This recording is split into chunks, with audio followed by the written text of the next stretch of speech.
Hey folks, Jim Dunaway from The Next Round. It's time to look back and enjoy a week of Southeastern Conference football as we talk about what we saw in the field. And as always, we're excited to be partnered with our friends at Cowan Equipment. And they'd like to partner up with your company for all your heavy equipment needs.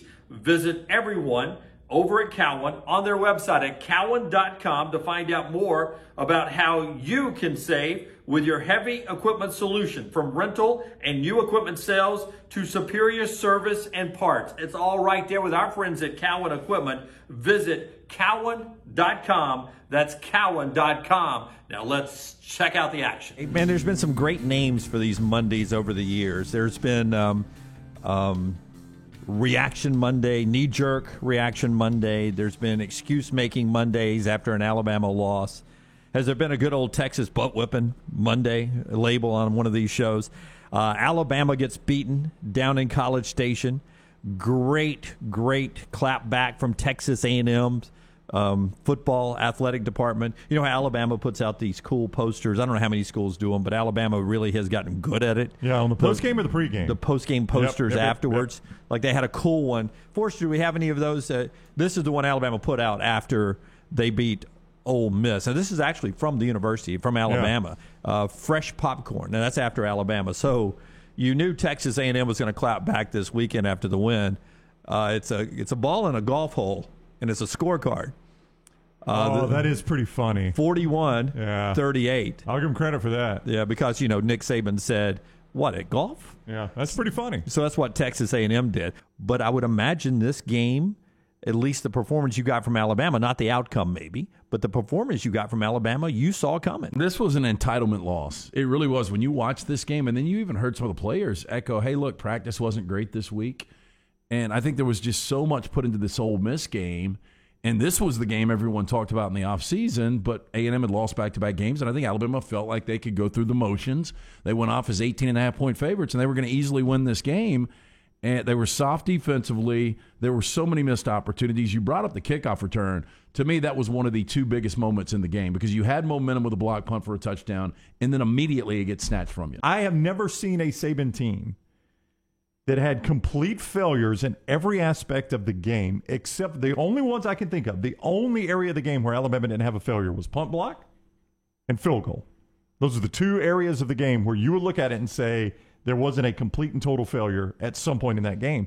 And I can't remember a Saban game where I've said that. Well, that gets back to, scheming and what Jimbo was doing had them all confused, absolutely confused. Here's Nick Saban post-game from College Station on lessons learned when you get one handed to you. Well, obviously, this is a very disappointing loss for us. I know the players are very disappointed.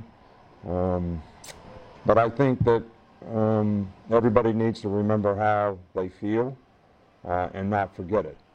Because when I talk about having respect for winning, that's what I mean. You want to avoid the feeling that you have when you lose. My gosh, you hear the crowd in the background still? Yeah, still going, man. They were blame them? No. They were on the field, a field rush. I mean, more and more field rushes happening every week, but the ones when number one goes down is always historic. I mean, the one elite unit we know right now in college football is Georgia's defense. Yeah. I would be interested to see Georgia's offense when a little stress gets put on it. We just don't see that a whole lot. And maybe it will never happen. I don't know. But I would be interested to see Stetson Bennett. We saw it last year with a very average Alabama defense. Once it got stressed a little bit, he melted. I don't know who we compare Stetson Bennett to. I don't know if he's and no shot at all because Greg McElroy played. He started multiple games in the NFL.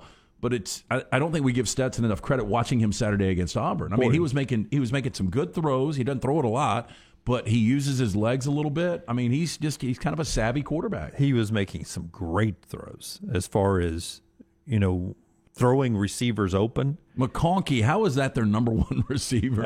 Lad McConkey. Yeah. He was. I did some research on him yesterday because I wanted to see if he was Phil McConkey's kid. You didn't hear this segment last week when I brought that up? Why we talked about it. Yeah, I know. I looked. He's no relation at all. Yeah, but when I started looking, he was the 37th ranked receiver coming out of the state of Georgia. Yeah, 37th in Georgia. Yeah.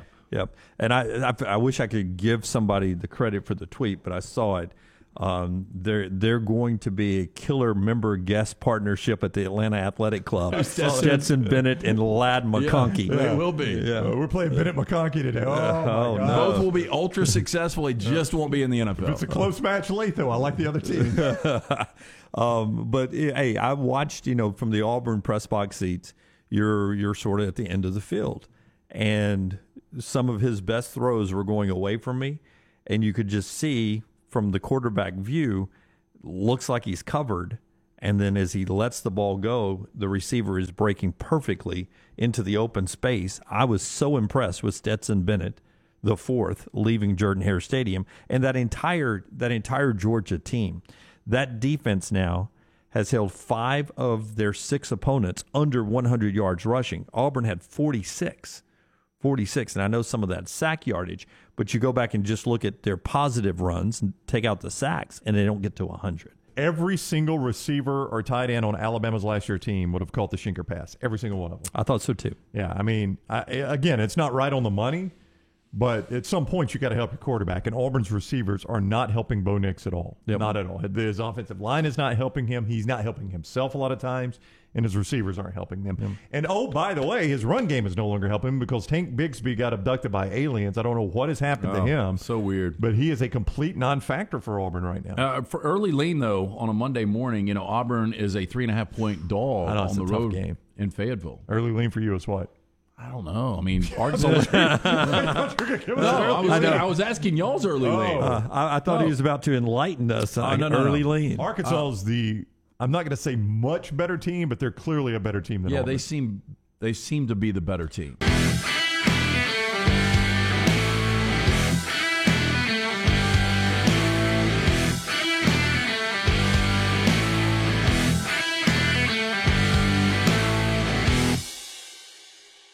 There is a 500 coach down in Baton Rouge, 3-3, and the schedule's about to get a little bit more difficult for LSU. After they took one on the chin this weekend, they got mauled by the Kentucky offensive line, mauled by them. That game was 21-0, ends up 42-21. Lance is right. It has the markings of a team that has packed it in, has tapped out, has turned out the lights, and they have quit on their head coach. Yeah, I was talking to an LSU fan before that game, and they told me they'd already quit. And I was like, nah, I think they'll come to play tonight. Well, I was wrong. It was 28-7 after 3. Yep. I was surprised that Kentucky's offense was able to move the football like they were against LSU. Because they mauled them on the offensive line. LSU, I don't get this. And I still don't know if Max Johnson's a good quarterback or not. I don't know. He can be at times. I don't see a way they don't lose the next 4. Yeah, Florida, Ole Miss, Alabama's the next 3. Yeah, 2 of those on the road, in Oxford and Tuscaloosa. You got Arkansas after Alabama. Those are all much better teams than LSU right now. It looks like a team that's quit. In fact, their only remaining win might be ULM, which would make them 4-8 at the end of the season. I think will be fired well before they get to the 4-8 part. That's what I want to ask you. What do you do if you're LSU? I mean, it is shaping up. I love Gene Chizik, but it is shaping up to look more and more like his 2012 season. So do you pull the plug right now? You first, Lance. I do not pull the plug right now. I just don't know what you get out of that. Now, look, if I'm LSU, I am looking right now. I'm actively putting that list together of guys that I'm going to go after. But I don't think I pull the plug right now. I got an interesting scenario for you. Man, who's going to take over, by the way? I've got an interesting scenario. I don't even know who their interim coach would be. I don't know. If you want to hire Lane Kiffin, and do you think LSU would look at Lane Kiffin? I think they would look at him, absolutely. I've heard rumblings that Jimmy Sexton thinks Lane Kiffin can get that job. That he can get good Lane luck Kiffin with that. job. Good luck, LSU fans. But if that's who you want, do you keep O through the Ole Miss game to let Kiffin embarrass him? If that's behind the scenes who the people want, Ole Miss is in 2 weeks in Oxford. If Kiffin just embarrasses O, does that kind of help your stock if you're one of the guys that wants Lane Kiffin to be the coach? And then you can say, look what happened right there. He didn't beat an interim coach. He beat the guy that's our head coach. He beat him like a drum. Jimbo Fisher and I have a lot in common. He's got a little Aquafina right there beside him. Difference is... He's got a mic, too. He's got a microphone, too. Difference is he beat Alabama and Nick Saban. This is what he said about that victory. I know you're focused on your guys, but what does it mean to you to be the first of Saban's assistants to ever beat him? It doesn't mean anything to me. And I don't mean that in any disrespect. Listen, Nick is one heck of a football coach. I've known Nick for years. I've considered him a great friend.